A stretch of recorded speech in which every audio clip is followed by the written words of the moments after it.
বন্ধুরা, তোমরা কেমন আছো? তো তোমাদের সাথে কালকে যেরকমটা গল্প করছিলাম যে আমি তো লাস্ট মায়াপুরেই ছিলাম। তো তখন আমি কনসিভ করে যাই। তারপরে আমি কিছুদিন ওখানে কাটিয়ে চলে যাই আমাদের ওখানে গঙ্গারামপুরে। তো আমার শ্বশুরবাড়ি আর বাবার বাড়ি পাশাপাশি। কিছুদিন ওখানে থাকি, তো কিছুদিন এখানে। তো যাই হোক, ওখানে কাটানোর পরে হাজব্যান্ড তখন মায়াপুরেই থাকতো একা। তো তারপরে তো আমার মেয়ে হয়ে যাওয়ার পরে অন্নপ্রাশন কাটিয়ে তারপরে আমি কলকাতায়, তখন হাজব্যান্ডের ট্রান্সফার হয়ে যায় আবার কলকাতাতে। তো তখন আমি কলকাতাতে চলে আসি মেয়েকে নিয়ে। যাই হোক, এটাই ছিল আমার গল্প। তো কাল তো ছিল বৃহস্পতিবার।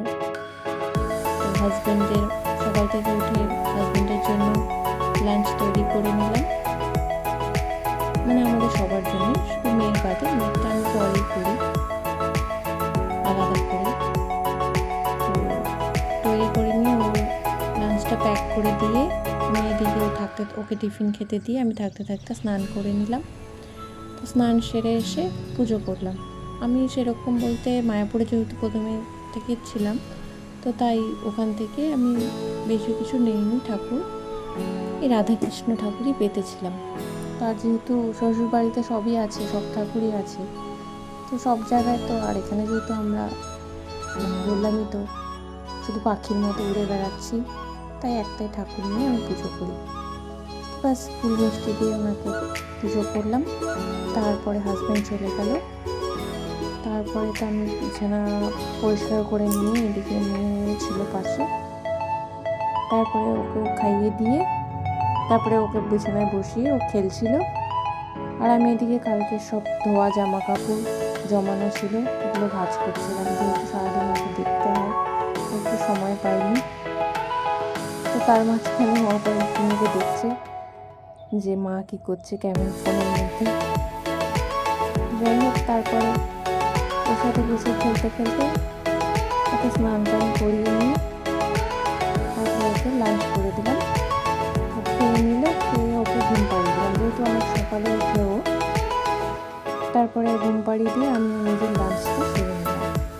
তারপরে যা বাসন টাসন ছিল সব পরিষ্কার করে নিলাম। অ্যাকচুয়ালি আমার হেল্পিং দিদি ছিল, বাট আমি কিছুদিন হলে ওনাকে সরিয়ে দিয়েছি।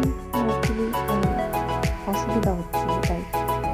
তো তারপরেও তো ঘুমাচ্ছিল, ওর পাশে আমি ছিলাম, মাঝে মাঝে উঠে যায়। যাই হোক, তারপরে বিকালে এসে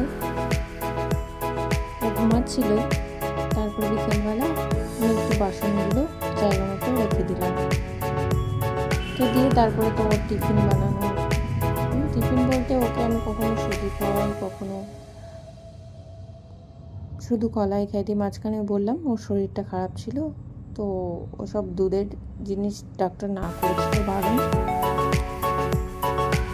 তারপরে আর কি, তারপরে তো আমার হাজব্যান্ড চলেই আসলো সন্ধ্যাবেলা।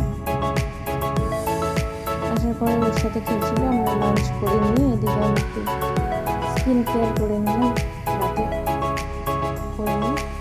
ব্যাস এই আর কি। Tata, good night. তোমরা ভালো থেকো, সুস্থ থেকো। আবারও কালকে নতুন একটি গল্প নিয়ে আসবো।